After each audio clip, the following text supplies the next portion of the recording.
Bonjour à tous. Aujourd'hui on se retrouve pour un sujet encore un peu particulier. C'est pas le plus fun, je le conçois, mais néanmoins très important. Il s'agit de l'entretien de ces ergols. En effet, chaque fois qu'on va tirer avec ces armes, on va au fur et à mesure les encrasser et on peut perdre en précision, notamment si le canon est encrassé ou un mécanisme qui devient plus dur à cause d'une poussière ou quoi que ce soit qui reste à l'intérieur. Je vais donc vous parler de quelques techniques qu'on peut voir dans l'entretien des airguns. Ce n'est absolument pas une vidéo exhaustive qui parle de toutes les techniques, puisque je pense que il y a autant de procédés, si je puis dire, d'entretien de ces répliques qu'il y ait de tireurs. Je vais juste vous présenter en fait quelques pistes en fait si jamais vous souhaitez entretenir et prendre soin de vos airguns. Du coup pour illustrer, je vais parler des répliques que j'ai présentées jusqu'à présent. Donc le PFAM qui sera la réplique qui va nécessiter le plus d'attention entre guillemets, notamment par le fait que ce soit avec un mécanisme blowback. On a pas mal de pièces mobiles sur cette réplique. Donc il y a plus de choses à dire. On verra aussi rapidement le 6 pouces de Swiss Arm. Et on pourra aussi parler de la QB12 ou QB12 du coup. Donc la carabine de Biman. Je vous reprends tout de suite du coup. Le tout premier conseil que je peux donner, qui a un peu plus du bon sens qu'autre chose, c'est si vous pouvez éviter de sortir vos airguns sous la pluie, notamment s'ils sont faits en métal, ou alors appliquer au moins un petit film d'huile avant de les sortir, parce que sur ma QB12 par exemple, je l'avais sorti, il pleuvait beaucoup moins que ça, et le métal il a pas trop aimé, il y a déjà des taches de rouille qui se sont apparues, donc faites attention à la pluie. C'est la pluie et les airguns, ça fait pas trop bon ménage. Le conseil suivant ne s'applique que pour les airguns nécessitant une cartouche de CO2 externe, donc de 12 grammes ou plus. Donc dans mon cas, le Swiss Arm ou le PFAM 9B de Crossman. Le conseil en fait, c'est de juste déposer une toute petite pellicule d'huile sur le dessus de la sparklette avant son insertion. Donc vous pouvez faire ça sur le terrain juste avant d'aller tirer, en prenant bien sûr avec vous la bonbonne d'huile qu'il faut.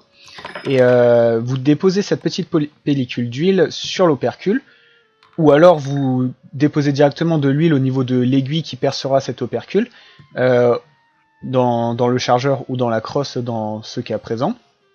Et en fait, le fait de déposer cette huile va permettre de protéger les joints des températures extrêmement basses qui se produisent lors de la décompression des gaz, et de 2, en fait, le fait d'enrober cette aiguille avec de l'huile va en fait éviter les fuites de gaz dues au percement de la cartouche de CO2, et ainsi vous pourrez rentabiliser un petit peu plus vos cartouches de CO2 en effectuant un peu plus de tirs.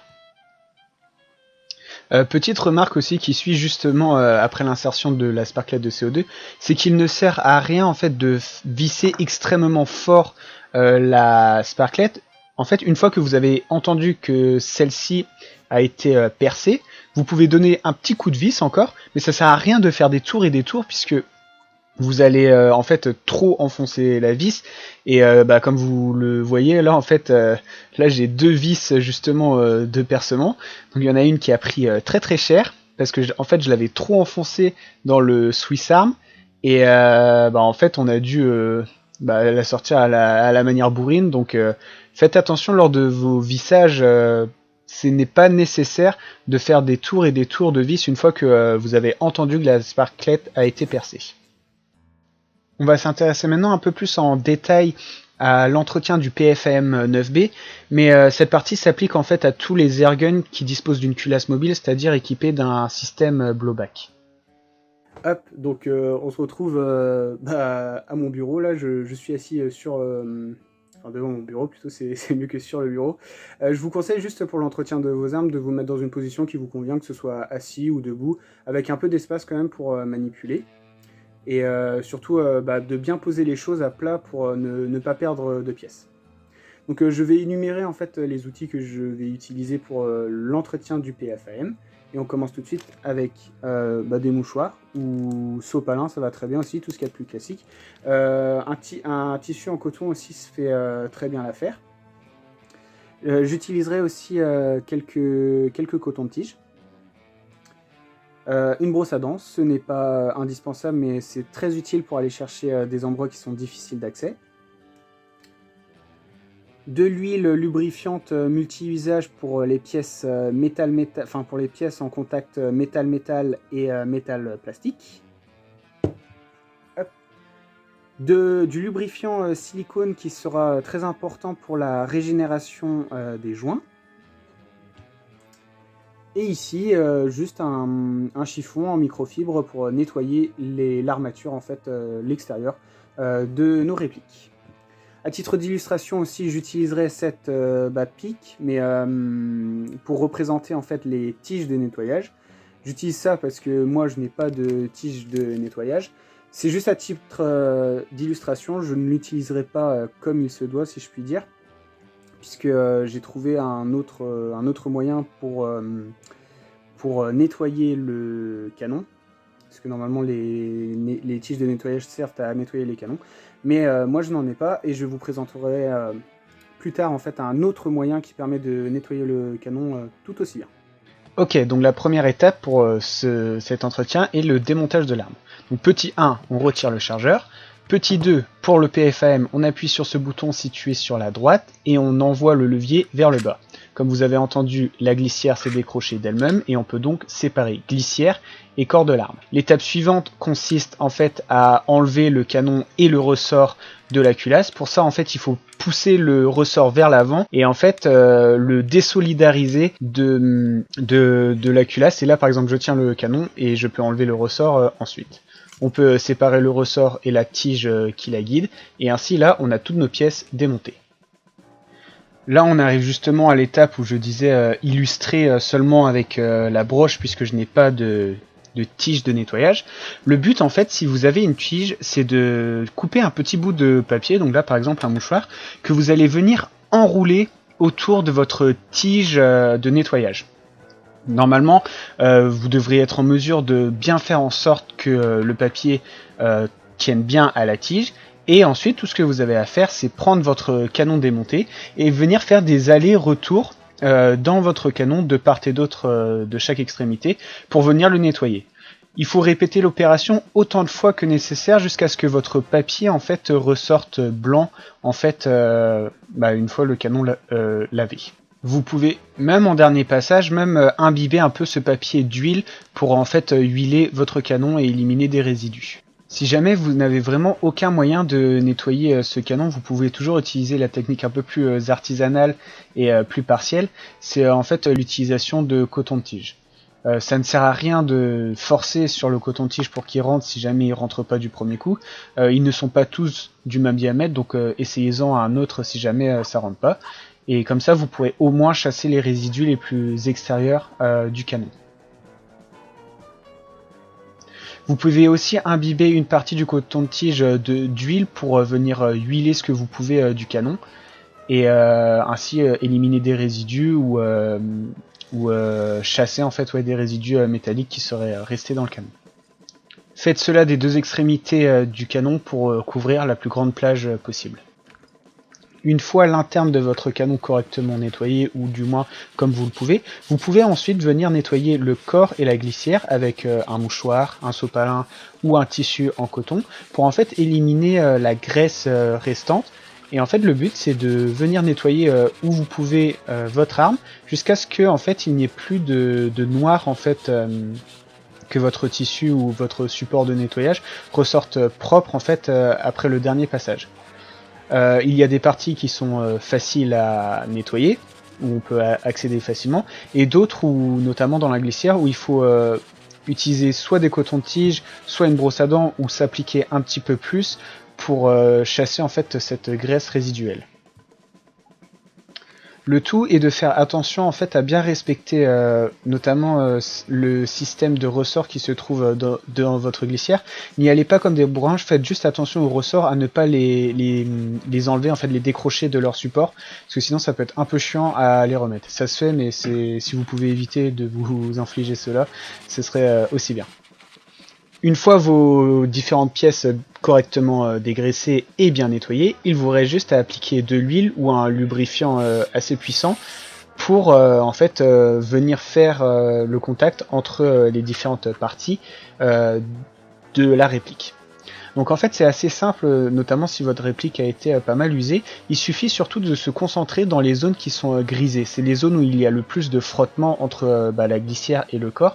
Et il faut donc bien penser à mettre du lubrifiant à cet endroit-là. On peut aussi penser à mettre un coup d'huile dans le mécanisme de la gâchette afin de bien huiler les ressorts de la gâchette. Et ne pas hésiter aussi à appliquer un petit coup d'huile au niveau du percuteur, du système de percussion de l'arme à l'arrière justement du corps.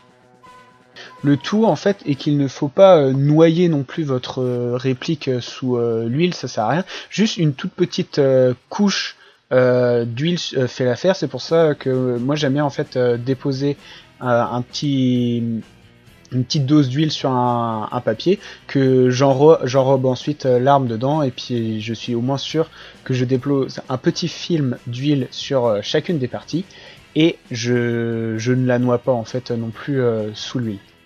Pensez aussi à bien huiler et nettoyer votre tige et votre ressort, c'est important pour le bon fonctionnement de l'arme. Étape optionnelle ici, c'est juste que je veux être sûr de ne pas non plus noyer ma réplique sous l'huile. C'est juste je repasse vraiment un vite fait coup de sopalin ou de papier pour absorber le trop d'huile et ainsi être sûr d'avoir correctement huilé l'arme.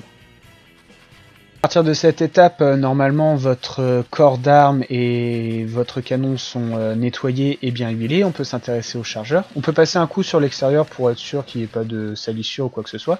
Mais ce qui est important de faire, c'est surtout passer, si vous pouvez, un coup de brosse à dents sur la valve de décompression des gaz pour être sûr que le mécanisme, il n'y ait pas une poussière ou quoi que ce soit qui le bloque. Ok, donc ici on va s'intéresser à la restauration ou plutôt la régénération des joints. À l'intérieur de votre glissière, en fait, si vous poussez la partie arrière vers l'avant, vous pouvez voir un joint. Ce joint, en fait, il est important de lui passer un petit coup de spray siliconé pour le régénérer et qu'il ne sèche pas. Attention, c'est pas non plus nécessaire de le noyer, juste un petit coup, ça fait l'affaire. Vous pouvez réabsorber le surplus avec un papier, mais en faisant cela, en fait, vous permettez à ce que le joint reprenne sa forme un peu plus initiale, d'origine, et surtout qu'il ne sèche pas. Pour le chargeur, vous pouvez aussi lubrifier les joints en fait en appuyant sur la valve de percussion et en venant insérer en fait justement un petit peu de spray siliconé via cette encoche. J'en profite au passage pour parler du 6 pouces aussi de Swiss Arm ou de tout autre revolver. N'hésitez pas non plus à ajouter un petit coup de spray siliconé en fait derrière le barillet afin de là aussi régénérer les joints et éviter les fuites de gaz.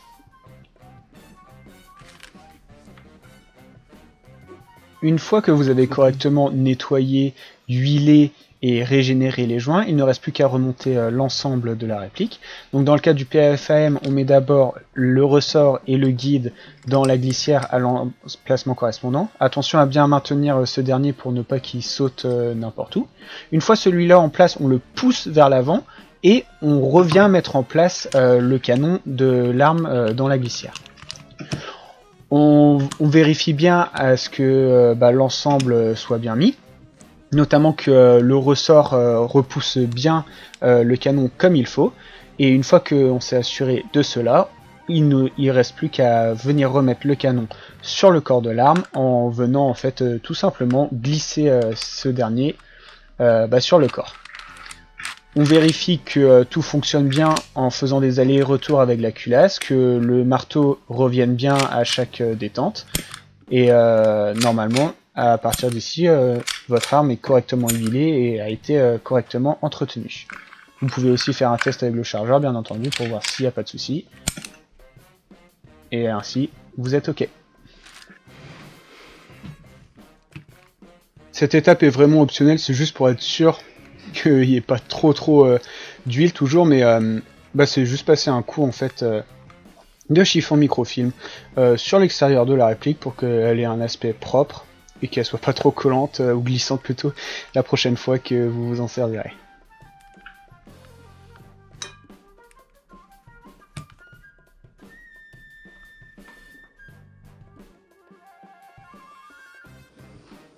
Ce que vous allez voir là, c'est le procédé en fait alternatif pour nettoyer le canon. Il s'agit en fait de petits cotons qui vont venir nettoyer le canon en étant tirés. Ils possèdent en fait des propriétés similaires en fait au plomb. Ils agissent comme des munitions en fait. On vient loger, par exemple pour le Swiss Arm, des cotons dans les douilles. Attention à bien appuyer fermement dedans, n'hésitez vraiment pas à bien les enfoncer. Et en fait, on va venir les tirer, ce qui requiert donc une cartouche de CO2. Et en fait, lors du passage du coton dans le canon, il va en fait, avec la pression de l'air, s'expandre dans le canon et en fait venir chasser toutes les poussières résiduelles qui peuvent y avoir.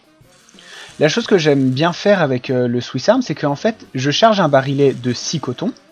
Les 3 premiers cotons sont des cotons blancs, donc sans rien, pour nettoyer les grosses poussières. Ensuite, je fais passer 2 cotons imbibés d'huile.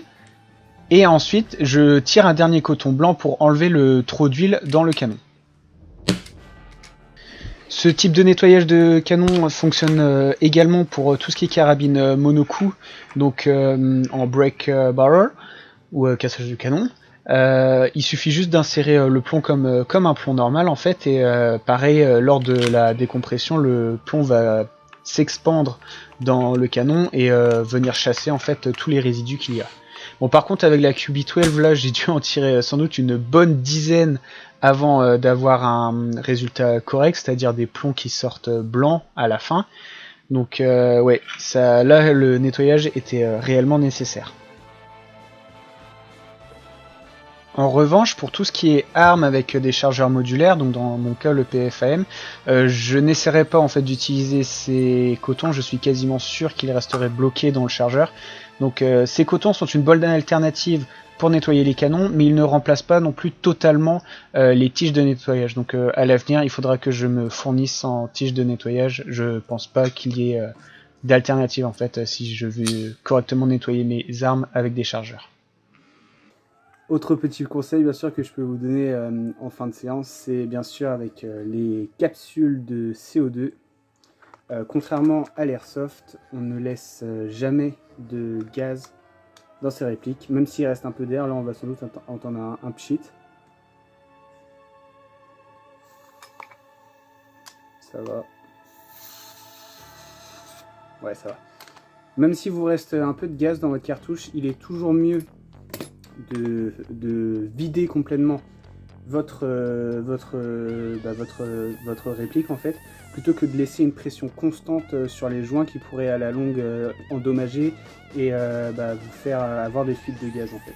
Donc le mieux c'est pour toutes vos répliques qui ont du CO2, des cartouches en sparklet, pensez toujours à bien vider la sparklet une fois que vous avez terminé votre session de tir pour préserver justement les joints de votre réplique.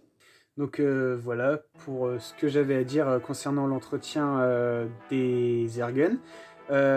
C'est une vidéo assez longue et assez dense, il y a pas mal de sujets qui ont été abordés.